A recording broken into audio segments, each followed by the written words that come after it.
I'm Dr. Vanessa Sinclair, and this is Rendering Unconscious. My guest today is Dr. Juan Rios, a registered hypnotherapist and psychoanalyst at the Austrian Ministry of Health. He is a lecturer and training analyst at Sigmund Freud University and was the consultant for Freud on Netflix. And he's written a book on psychoanalytic hypnotherapy. Links to everything can be found in the text accompanying this episode.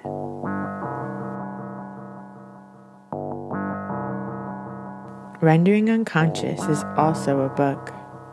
Rendering Unconscious, Psychoanalytic Perspectives, Politics, and Poetry.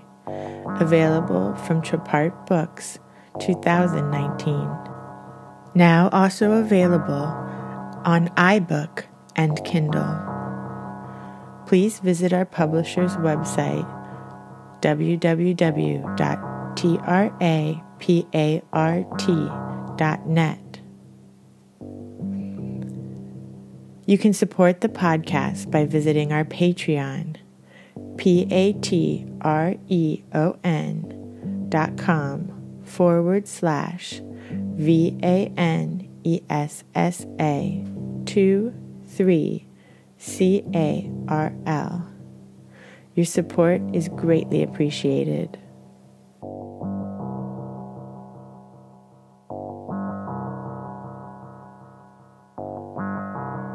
Yeah. Okay, I am originally from Peru. Okay, and I am living in Austria 30 years. And when I began in Austria to study, I began with hypnosis therapy.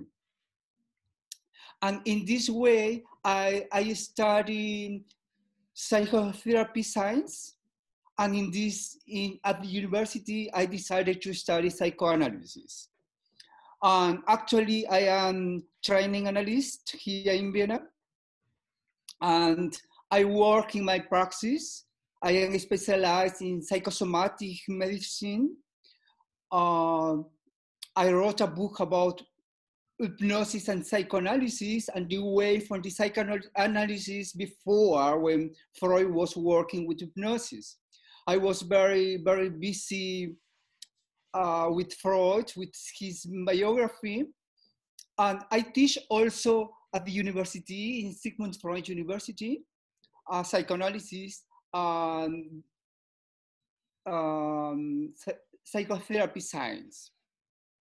In this way, the company from these movies, they try to contact a psychoanalytic with hypnosis experiences.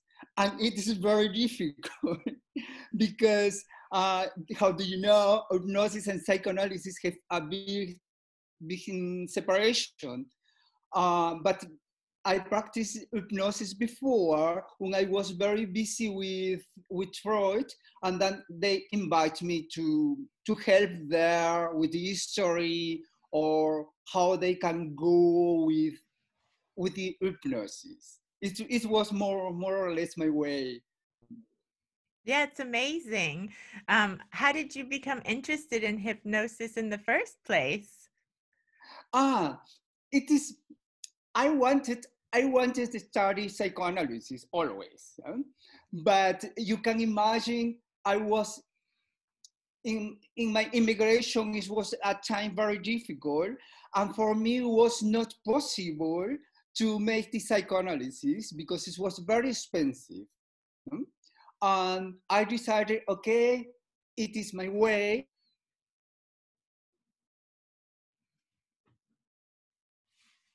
I decided to begin with hypnosis. Hypnosis I found also very interesting.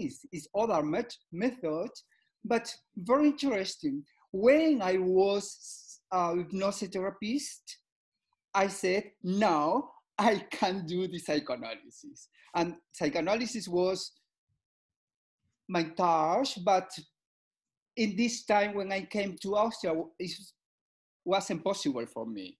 And then I did my my own psychoanalysis was very interesting. And it is interesting also in this story because I practice some parts that Freud practiced in the past time and actually psychoanalysis. When I make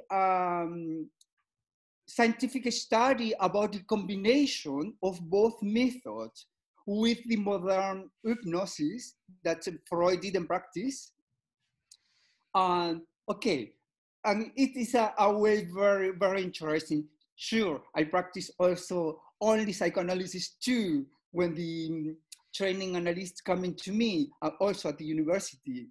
I have two ways with hypnosis and psychoanalysis.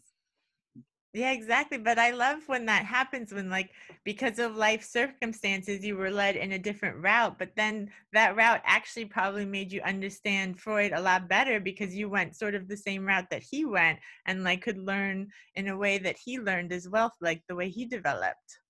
Yes, yes. Only we can say it in this time when Freud practiced hypnosis, he had many difficulties with the patients because sometimes some patients can go to hypnosis when sometimes wasn't possible. For example, Mrs. Elizabeth said, "Doctor, I am not sleeping. I can't sleep." When he said sleep and go cheaper and cheaper, she said, "It's not possible." And Freud thought, oh, it is a method interesting, complicated, but a lot of dependency of the patient. If the patient doesn't want, it's not happening anything. The other problem he has with hypnosis is that people, historic patients, go in hypnosis very faster and they give out the symptoms. But after many times, 6 months, and many months later, the patient got again the symptoms. And he said, this method is not good. This method is not exactly what we need to work with the patient because it is like a mask. You can have no problems, you don't have symptoms, everything seems to be perfect, but after a time you have again every symptoms. For this reason, Freud decided to separate from hypnosis. But I can say that in this time, hypnosis, people didn't work too deep with this problem. People worked more with the symptom, okay, to overcome some situation. But interesting today for me is to see the psychoanalytic technique also in an hypnosis situation. It is very deep, very interesting. The transference, the counter-transference is for me more intense normally.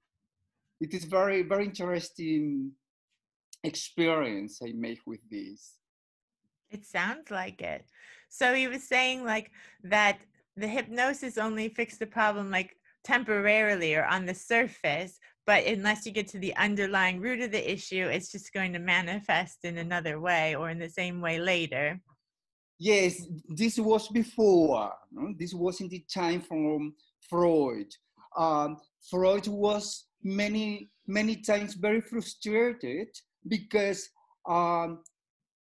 he had this feeling, I can do hypnosis sometimes, but sometimes it's not possible to do that. On this frustration make, I think, very good because it's the development of the psychoanalysis.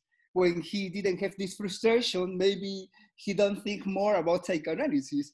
The hypnosis is a history in the psychoanalysis, is the past of the psychoanalysis or the mother of the psychoanalysis.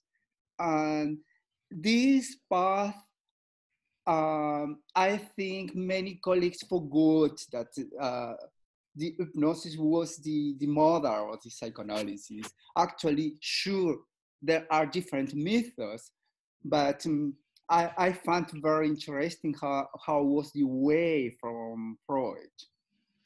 Absolutely. Yeah. When I was in training, not psychoanalytic training, but my degree in psychology, I had an internship working in a biofeedback laboratory. But the biofeedback technician or psychologist, he also practiced hypnosis. And I was thinking then, that's how Freud started. Maybe I should study hypnosis, but I never did. Yes, It's it so is rare really nowadays. yes, yes, yes. But we also see the same argument now. I mean, this is like 140 years ago, Freud realized this. And, still it's the same thing. If someone comes in, like, say, for CBT, cognitive behavioral therapy, you can give people advice all you want or suggestions, but unless they want to change, it has to come from them. That's why you have to not do that so much, because sometimes it might help for a little while, but ultimately they need to come to the change themselves. Yes, you are talking something very important. Sure, the classical hypnosis have to do with suggestion. You give a suggestion to the patient and it occurs. Interesting is to see what is happening when people go in hypnosis without suggestion. And when they are in trance, you begin with the psychoanalytic technique without suggestion. It is very important to say it in this point when you are working with both, because the critique from hypnosis is you are giving suggestion constantly, and it is a manipulation in the unconsciousness of the patient. I think, sure, because I am psychoanalytic, I am very conscious about that.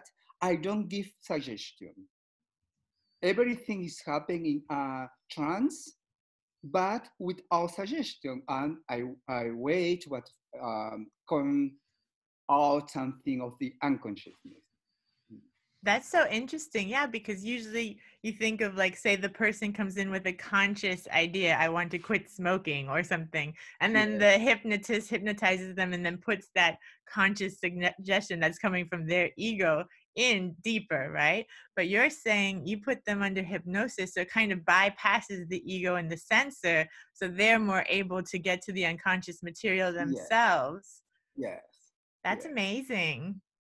I think it is very important because sure, you can do a suggestion for stop smoking, for example, and you can work with metaphor or suggestions, but in the combination from both methods, it's not the suggestion.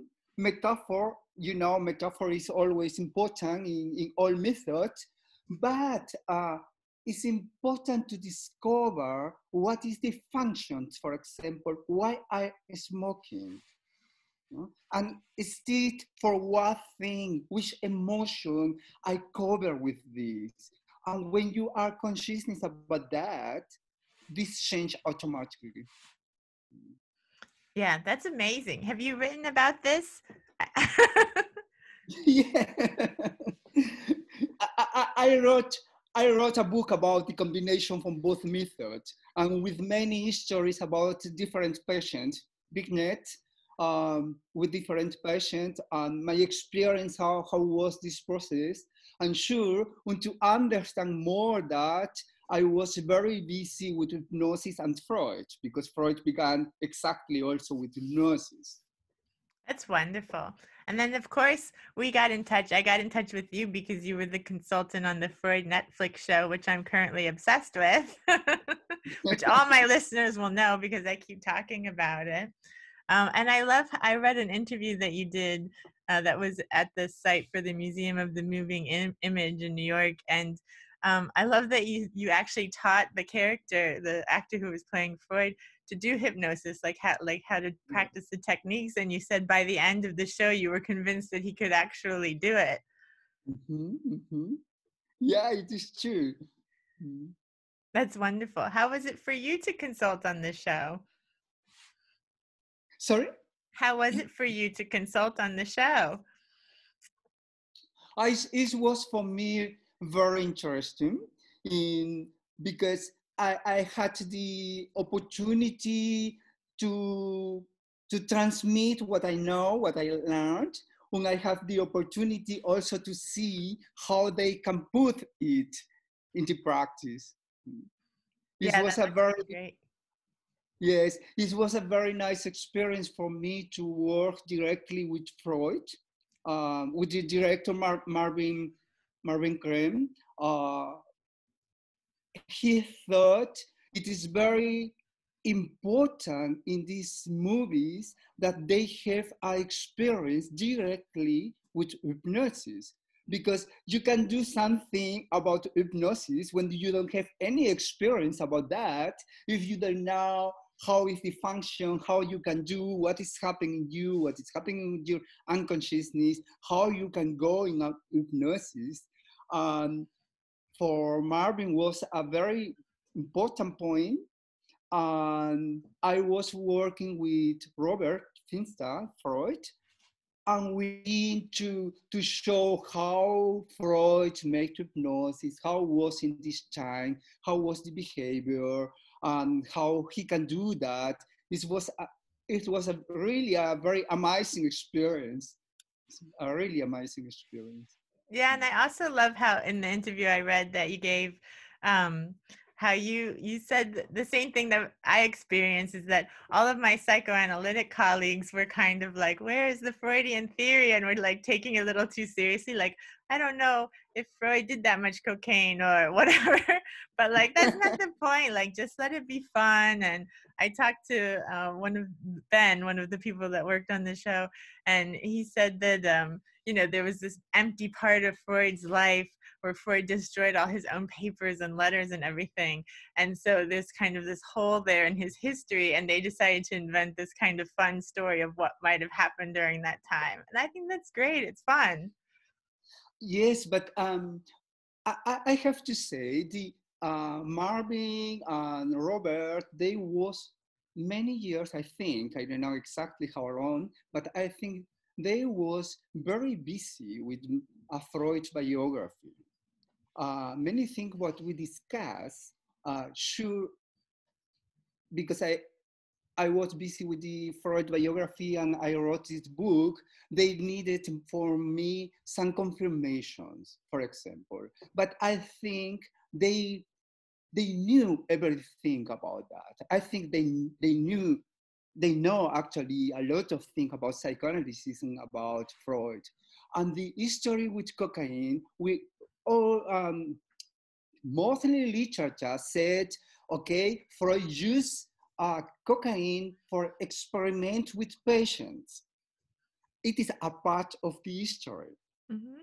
But if you read the letters with Fleece, Fleece letter, Fleece and Freud, they were very good friends. And how you can talk with your best friends and intimacy, something that anyone have to know. Your patient please know, but your best friend know that. And in this time, they wrote everything. And in these letters, you can see what is happening about cocaine. When Freud said, oh, I hurt anymore, I need to take cocaine. And everything that you can see in the history. Interesting was in these letters between Freud and Felice, Freud never thought that these letters will be published someday. Okay, when Felice died, his wife decided to sell these letters. And Freud said, okay, I have to buy these letters because it's not possible that have to go to be open for all people. And he said, all people, you have to buy that for me. But it was not possible because I don't remember exactly. I think Israel society, I am not sure. They both did letters. For Freud, it was very difficult because he said, it's my intimacy, what Yeah, of all course. people will know that. But in the same time, I find very interesting because mostly for us, see to in Freud, he was a genie, no discussion about that. But he was also a person. And in these movies, you can see Freud, he is a person. He has his abilities, and in something, he was a person like you and me. And that is what I love in these movies. Absolutely. And like you said, they really definitely knew their theory because they did weave it in, and they did great like historical moments and like photographs that we all love, and like merged the actor into the Freud's photograph. And there was a lot of accurate details in it. So they definitely know what they're doing, and they definitely love Freud. Someone else I know, an analyst I know, said that they didn't want to watch it because they thought they were like putting Freud down or making fun of Freud. I was like, no, they clearly love Freud, or else why would they have made this and studied him so Yes, thoroughly? yes. And the part is the hypnosis is a very important part of Freud. Other part that's very important is when Freud come back from France, he learned hypnosis with Charcot. The Salpêtrière had in this time 3,000 historical patients. This was an amazing situation. The people in this time had 3,000 patients when you have to practice your hypnosis to help patients. When Freud was there, Freud was very interested, enthusiastic with hypnosis, and he came back to Vienna. And in Vienna, all people in the hospital, the colleagues, the medicals, they think it is for crazy what he is doing. And that you can see in these movies when Maynard, the professor of the university, Maynard and Freud, they have a lot of problems because hypnosis. In this moment when Freud began to talk about hypnosis, this was for Maynard a prohibited topic. It's not possible that you are talking about that. It's not possible. It doesn't exist. And the colleagues of Freud have the same problem. It was very difficult for him to be in the hospital with an innovative idea, innovative method, and people didn't understand that. Yeah, and the way they really showed the way that he stood up to the establishment and kept practicing what he believed in and what he saw was working well for his patients, which is Yeah. what psychoanalysts are still facing, right? Yes, it is So thank true. you, Freud. Yes. We see also in the his work. He worked with Breuer.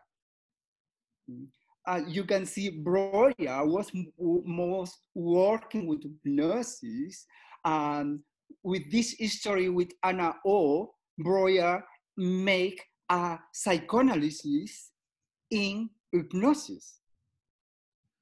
And this path, when Freud take the Anna O, he practiced the same. I mean, Freud was working without knowing in this time with hypnosis and psychoanalysis together. But after he abandoned hypnosis and worked only with psychoanalysis. It's very, very interesting, this point, and you can see that also apart in these movies. Mm-hmm. Yeah, now you brought them back together again. Yes. I like that. I'm trying to kind of heal these splits in psychoanalysis as well. It's like, it's great to have different theories and debates, but at the end of the day, we're we're all working on the same side, you know? So like, Yes, I yes, wish there wasn't so much infighting and we could work more on like standing up to the Maynards, you know, in the established medical field that doesn't find psychoanalysis so useful. yes. I think I may not to talk many things now, but what I can say, maybe you know, maybe Marvin tell you, is come a second episode. On the From Dillies and Freud. Guattari? Yes, it will coming, and I think it will be more psychoanalysis. I think I don't know many things. I don't know if I can tell something, but it will be very interesting also for me, because I think it is some part of the history, and now come a little more psychoanalysis. And I am very enthusiastic and curious to know what will be that. Yeah, I look forward to it. Yes. Yes. So what's it like to be at Freud University? Oh, the Freud University, you know something about the Freud University? No, and I've never been to Vienna. And I've been to London so many times, but I refuse to go to the Freud Museum there until I go to his real office in Vienna. Okay. In Vienna, there are the Freud Museum also in Vienna, where was living Freud. It is very interesting to see. Actually, it's in a renovation. I think next year or the end of the year will be open. I don't know exactly. There are 3 organizations the work with psychoanalysis: the Vienna Psychoanalytic Association, the Vereinigung, and the Sigmund Freud University. The Sigmund Freud University began with a project. They thought all psychotherapists have to take an academic degree. And it began for psychotherapists that then wanted to have an academic degree. And in this position, the university began with different methods. You can learn in Sigmund Freud University psychotherapy science, but also different methods in this. In the psychotherapy science, you have to choose which method do you want to learn. And there are different methods there. And actually, I think the stronger is the psychoanalysis. Yay. Yeah. That's so great.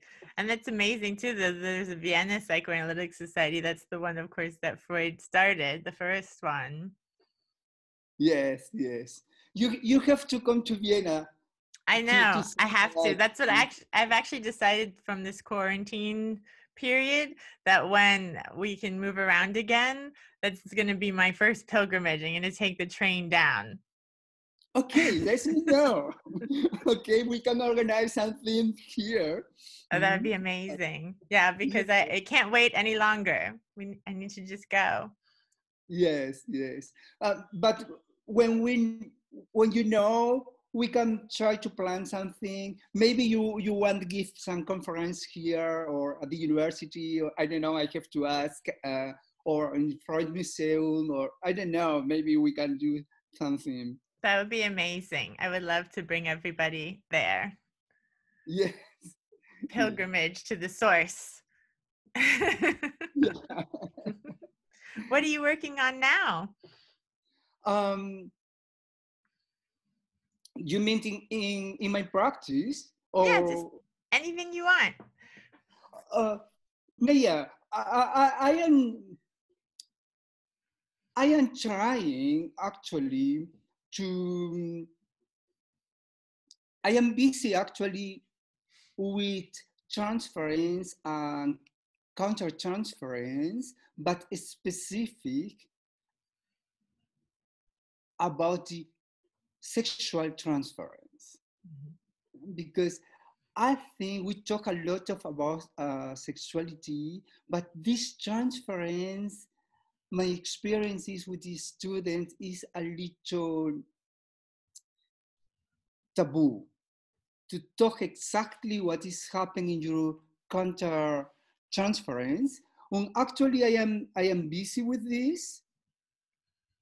Maybe it will be my next publication, I hope.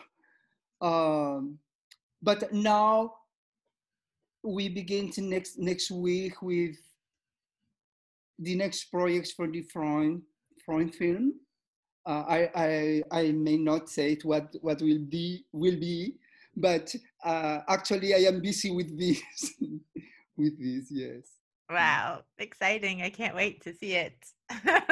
Yes. But I think that's a very good point, and something I noticed in training as well is that the only thing they talk about sexual transference and countertransference is like no boundary violations, and that's it. Yes. Like no boundary violations, but like it doesn't give the people learning time to explore, a place to explore like what might be coming up for them, because stuff does come up. And so it's kind of like you said, taboo or just cut off or put to the side. It's like, nope, can't do a boundary violation. It's like, yeah, but you can talk about, if people don't talk about what's going on inside of them, then that's how they end up acting out. So we need to talk about it so that boundary violations don't actually happen. Yes. I teach at the university sexuality and sexual disorder, and what is this process, what is happening in people, biologic and psychologic, during the sexuality. And sure, it is my topic because I teach at the university about that, but I know from the supervisions and training analysts that the new colleagues has problem with this. And I think it is a project. I hope it will be, but I am busy with this actually. Yeah, it's important. And that's another good thing to point out about psychoanalysis and Freud is, you know, Freud said that every kind of pathway that sexuality takes is equally valid and it shouldn't really be pathologized. So he was like ahead of his times with that. And I really think that's a benefit of psychoanalysis today too, is to work with all the different ways that sexuality can form and gender can form and identity in general. Yes, absolutely. Is there anything else you wanted to be sure to mention before we go? Oh, no, I am very happy to meet you, to know you. I can say thank you so much for this opportunity to talk about that. And I hope to see you soon when everything with Corona pandemic is out. Yeah, Vienna is going to be my first stop. That's what I've decided. I have to go there. Yeah, I can't wait any longer. And I can take the yes. train there, so I don't even have to fly and pollute the environment. So Yeah. I'm so glad that it finally worked out. It was so good to talk to you. I was Sorry? so sad. I was so sad that it wasn't working. So I'm glad that we finally made it work, because I was so excited to talk to you for the past 2 weeks. I've been looking forward to it. Yes, I think this movie moved a lot of emotions and situation for people. Many colleagues wrote me. They are very disappointed for these movies because they was waiting more exactly Freud's biography or more about psychoanalysis, and it is not. But other people are very enthusiastic, amazing experience. It's very good to see Freud, this other point of view. And I think this is very important. This was a very amazing experience. Exactly. And actually, I mean, they have shows with Freud that have shown parts of his biography and stuff like this genius of the modern world and these kinds of series that are also on Netflix. But that's only going to attract like a certain section of people. But this show is like, it has kind of something for everyone, where I feel like it has such a much larger outreach. And I really like doing that. Like, I like talking about art or things that a lot of people like that are not psychoanalysis. And then I kind of throw psychoanalytic theory in there so that they're hearing theory without having to like go to a psychoanalytic conference, because a lot of people are not going to do that. So this way they've woven in these ideas of Freud's in this like exciting detective mystery, occult mystery. And that way a lot more people are going to watch it and kind of hear some of the ideas and theories that he had. So I think that's great. Yes. All right. Well, what are you going to say? I think it is very good for me, this experience, to see that you can see Freud like a human, a person, normal person. And in his biography, you can feel more about that. But here you can see that, I think. I find it is interesting. Some college wrote me and say it is a damage for Freud. And I say, I don't think so, because Freud is not a god. Freud is, okay, we learned a lot from him. Many things what he do, the monthly thing in the psychoanalysis, his theories, his work is amazing. But we forgot to see him like a normal person too. He was too. Exactly. And he had such a status that we're all still talking about him 100-something years later. And also that people can, this woman that I talked to that does, she talks about film through a psychoanalytic lens at the Freud Museum in London. She called it fan fiction. It's like this thing that like my college students do, where they like invent stories about celebrities that they like, and like they make up their own kind of fictional stories. It's kind of like that, he's like reached a status where people can kind of imagine him in different scenarios, and that's exciting. Yes, you can't hurt Freud. He would have been, I mean, he's been through the ringer already. People have tried to discount him and he perseveres. So sure, people have to say or to think what they want, but the reality may be something different. And I think how people say it from him, good or bad, don't change everything what he did. It is the most important. Exactly. And his ideas are so part of Western culture now that people don't even realize many things they just think and say are actually Freud's ideas. So he's infiltrated culture. He's everywhere. Well, great. It was so much fun talking to you. It was my pleasure. Let me know where I read that or hear that or... Yeah, I will email it to you. I'll put it together today, so you'll have it today or tomorrow. Okay. Thank you so much. It was my pleasure. Thank you. And I hope to see you in Vienna, son. Yes. Okay.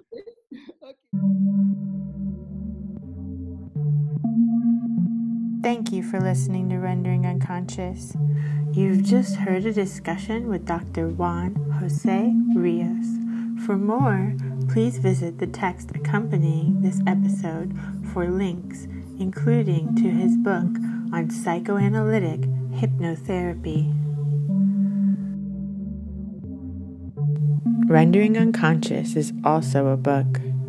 Rendering Unconscious, Psychoanalytic Perspectives, Politics, and Poetry.